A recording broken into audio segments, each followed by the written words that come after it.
Are your Derwent Inktense pencils sitting on a shelf because every time you tried them, the colors turned out muddy or flat? You're not alone, and the good news is that Inktense pencils can give you bright, glowing watercolor style results once you know a few simple tricks. And today I'll walk you through it step by step with this beautiful ginkgo leaf. Hi, I'm Françoise. Welcome back to my channel. This is your space for watercolor and watercolor pencil art that's both loose and realistic. Not long ago, I shared another Inktense video and so many of you said you loved it, but that you weren't really using your pencils because you didn't know how to start. That's why I made this tutorial. It's a simple project and it's perfect for beginners. I won't go over supplies here since we did that last time, so let's dive straight into it. And if you need more help, you'll find a real-time version of this leaf with my full voiceover on my Patreon, and I've linked it in the description below. First things first are swatches, and it might not sound exciting, but it is essential.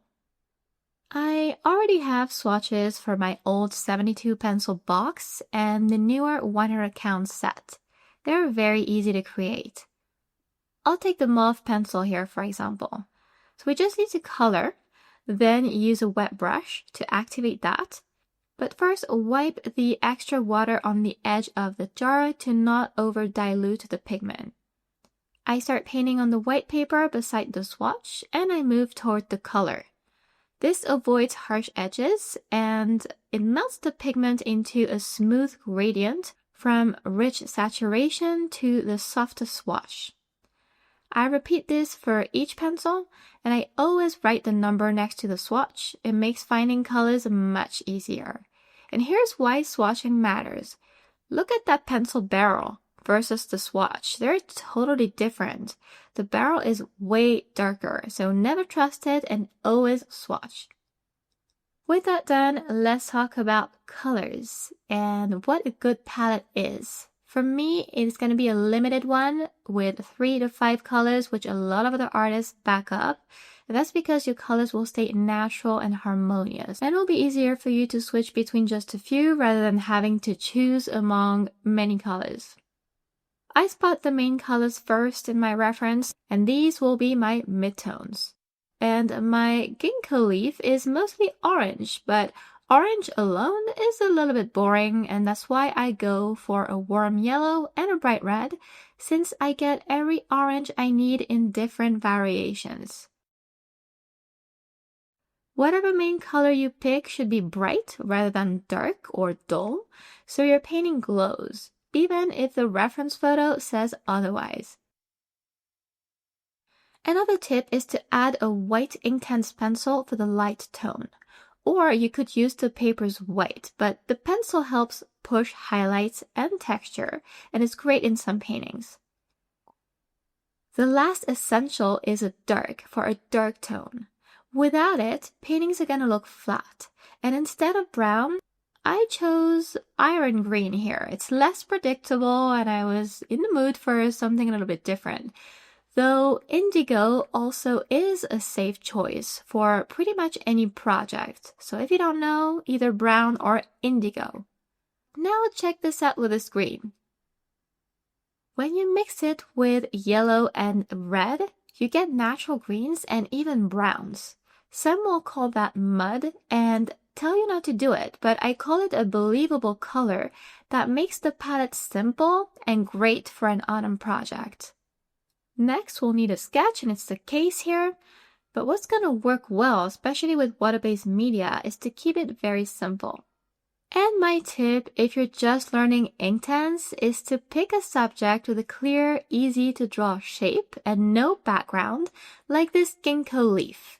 And here's a little secret for the ones who just want to paint.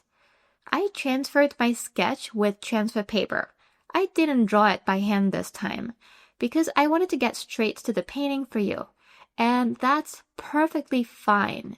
If your goal is to practice Inktense and painting, don't worry about spending a bunch of time on the drawing part. Focus on what matters now, and you can still build that skill at another time. Now for the fun part, the technique, and I'm gonna share my process step by step, so keep watching. The most basic Inktense method is coloring and activating, but most tutorials stop there. They don't explain how to avoid streaks or muddy results all over the painting, which is why I started making these videos. So first I color the leaf with a slightly blunt pencil. A sharp one would take too long and it might indent your paper. Besides, Inktense is creamy, so with light pressure and small oval motions, the pigment glides on smoothly. For this leaf, I layer yellow, then red, then yellow again to control the orange tone, since it's a yellow-orange, not an orange-red. So that's going to be my base layer. When activating Inktense, try and work section by section with a clean and damp brush. And to avoid messing your coloring up, you can blot excess water in the brush and start from the lightest areas to keep pigment where you want it and let it dissolve gently into the lightest parts. It's what I showed you to for the swatch. Try and rinse your brush often so you don't transfer old pigment onto new areas. And you know that first layer might not look that great at this early stage, but that is fine because Inktense is all about layering. Once it's dry, I color again, and this time I aim for realism before I activate. I refine the shapes with more red, I overlap yellow, and I even start hinting at veins with straight lines. I contour the edges since the background is white, and for that kind of detail, I like a sharp lead. Then I add iron green for shadows and I blend it into natural browns with yellow and red. Already, you can see the leaf looks believable. I activate again and I follow the veins with my brush, so how you make your strokes matters. I imagine the subject is real and I follow its curve, it really helps. If green feels too strong at this point, I just lift it with a damp brush. For the stem shadow, I wet the paper first, then I drag the pigment in so it softens naturally. And then I lift paint towards the middle of it, where the stem is higher and the shadow softer. I love the small details, so check this out now.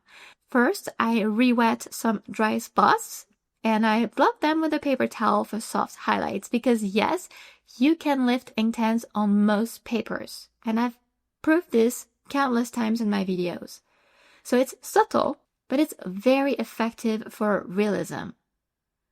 I also use the white pencil sparingly to add vein lines, and then I use it to soften shadows even more under the stem. It blends so naturally that no one could tell I did that. Next, splatters, and here I just lift pigment straight from the pencil tips and I add a few speckles of yellow, red, and green, just enough to add life and looseness to the leaf. And that's it, the ginkgo leaf is now vibrant, glowing, and natural. No mud and no mess, and Inktense really shines when you let the layers build and colors mix naturally. And I hope my process will help you get to that point. Remember, the real-time tutorial is available on Patreon with my voiceover, and the link is in the description. And please let me know in the comments if you'd like more videos about Inktense pencils, or even a full course featuring just them. And if you missed my earlier Inktense video, I'll link it here since I show even more ways to make these pencils work for you. So thank you so much for watching, and I will see you next time.